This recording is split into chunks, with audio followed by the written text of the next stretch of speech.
If you mix croissant and aluminum ball, you will get big and angry croissant named BMW X6. Emperor of car reviews, Mr. Jeremy Clarkson, once said, "This car will be a failure. It's too rough, has no point, and it came out at the worst possible time ever in 2008, beginning of financial crisis, I think, or middle of financial crisis." And he was so wrong.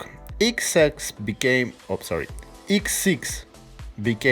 cult, like G-Wagon. This sexy ban of a car gives very heavy profits to BMW. In 2008, at worst time possible, 20,000 cars were sold all over the world. X6 became the new benchmark of pointless showing off in SUVs. And as a car, it still looks fascinating. And I think this shape is immortal. Something very sexy about this car. It is like the curves of the car are the same as the curves of Monica Bellucci. That's why we like it. It has very big, juicy butt that we want to grab it. All my friends, they always look twice at it. Engine here is straight 6 twin turbocharged with Mitsubishi turbochargers that can last for 150,000 kilometers. Basically, BMW claims that the lifetime of this engine is 300,000 kilometers or 400,000 kilometers, and that's really funny. But in my experience, with BMW X6 was only in UAE. All of them had the same problems: rubber pipes and fuel system. That's it. In Russia or in places where it's very cold, it had endless problems. ECU systems, all the wiring, and basically everything that is connected with electricity. But in more dry continents like Dubai, the only two problems were that's it. There are some good things about this engine. First of all, it generates 306 brake horsepower. And those 306 brake horsepower are very fast, very active. From 0 to 100 kilometers, car can reach 7.5 seconds. And it's very emotional, it's very intensive. You can feel each horsepower pulling you. Interior is very stylish, but it has a lot of rattly noises. Of course, all the materials are made from shit. I'm sorry for my language, but it is what it is. Leather is horrible, plastics are horrible, but it looks very beautiful. But when you touch it, it feels really bad. What I really liked about BMW X6 are the side cameras that are mounted on the bumper. But on this car, they mounted upside down. So you're like looking at alternative reality. I don't know why is this. Maybe car was an accident or something like that. No idea why.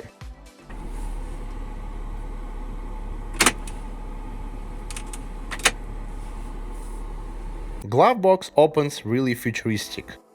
Another strange thing about this car is the back seats. It looks huge, but inside, especially in the back seat, you feel cramped. There's not much space at all. Also trunk. Trunk is not so big. It looks standard, like 5 Series BMW. And that's very strange. BMW X6. It came out of nowhere. It just, nobody expected it. BMW, when they made X6, they created a new segment, a new market. And then they took like 90% of this, like, not 90, 100% of this market to themselves. And then after like 6-7 years, BMW were dominating. And then Mercedes said, oh my God, they're making too much money from X6. And they basically copied everything that BMW did in their Mercedes. So they basically made the same car. And now there's a segment called, I don't know what it's called, it's a very long name. I tried to learn it yesterday, but I couldn't. So sorry, dear viewer, I will write it down below when I will edit the video. Anyway, what amazes me in this vehicle, even the diesel versions are fast and they all handle very good for its huge humongous size. I remember when I was working in Dubai, BMW, exactly same color, same year, only with 4.4 liter twin turbocharged engine, came to our showroom, and in like 2 weeks client came out, and usually we take a client and show them the route, and it was a present for a son. Mother and son came together, and we went to the test drive. And before the test drive, I never drove 4.4 liter BMW X6, and I just got in, started driving slowly, and I hated the interior, but I didn't tell nothing to the clients. I said, well, if you like interior, that's good. If you don't like it, I can understand why. And I realized how good is handling. Just, on like slow speeds, we were doing like 40, 60 kilometers, and the handling was astonishing. I decided to floor it to impress my clients, and when I floored it, that was something amazing. Car jumped, screamed, and it was just unimaginable. It was just something I did not expect. Also, it was just, mind-blowing that this huge, humongous vehicle can go so fast, can handle so good, and no precautions whatsoever. I was amazed, and my clients were amazed, and they saw my face that I was amazed. And everybody were shocked.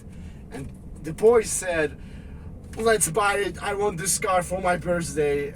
And mother said, maybe we should buy a new car. He said, no, I want that one. And that's how I sold a BMW X6 4.4. That was, I think, my first BMW that I ever sold in my life. And the car blew me away with its handling.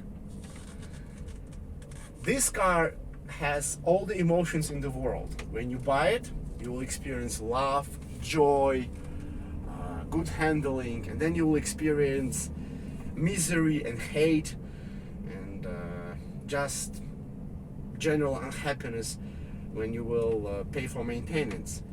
But if you find a car in good condition with good service history, prepare to spend money on those turbochargers, on all the different leakage and on the cooling.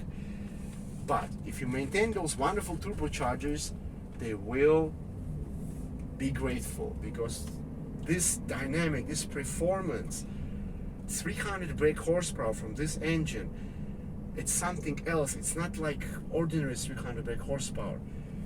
Usually it's not much for a size of the car like that, but here delivery is the key to the performance. You get them immediately, you don't wait. There is like slight turbo lag at the beginning, but you don't feel it. It's just it prepares you to what's going to happen, and that's amazing thing. All right, so major disadvantage in driving of X6 is the ride comfort. It's so hard, it's stupid hard. I can feel every bump, and if you live where roads are bad, don't buy this car, because you will not enjoy it. You will hate it so much. We have small crack here, and it almost threw me away from this comfortable seat. Like, that's unacceptably hard. We don't have air suspension here, and that's a good thing. But I think even with air suspension, anyway, it will be very hard. The quality of materials are horrible, as I said before. But from the first 2 meters, the comfortable seats and the driving experience, the position, and you sit high, you don't care really about the quality of leather. You don't care that it was made from the cheapest material from Chinese factory. You don't care about it, really, when you drive. But when you just sit in it, yep, it annoys you all the time. You think how it's humanly possible to spend so much and get such a horrible interior. I mean, design is wonderful, but the quality of materials are bad. Everything is so squeaky. Everywhere is squeaky. At the back is squeaky, at the front is squeaky. Just too much. It's unnecessary inconvenience that really annoys me. Really does. But basically, if you want a car that drives and handles very good for its size, and you want to spend each like 3 or 4 months on maintenance, then buy wonderful BMW X6. That's my advice for you. You know, if you don't want that, buy just Lexus. But Lexus will not give you same emotions as BMW X6. No, not even close. Thank you so much for watching my wonderful video. And please write down comments. What do you think about my video and about BMW X6? Please don't forget about charity. It's very important, especially now. If you have I don't know, person that you know who needs financial aid or just food, or you see a homeless person, or just go to a local orphanage and do what you can, because when we do good things will happen to us and the world will be a better place. Take care and bye bye.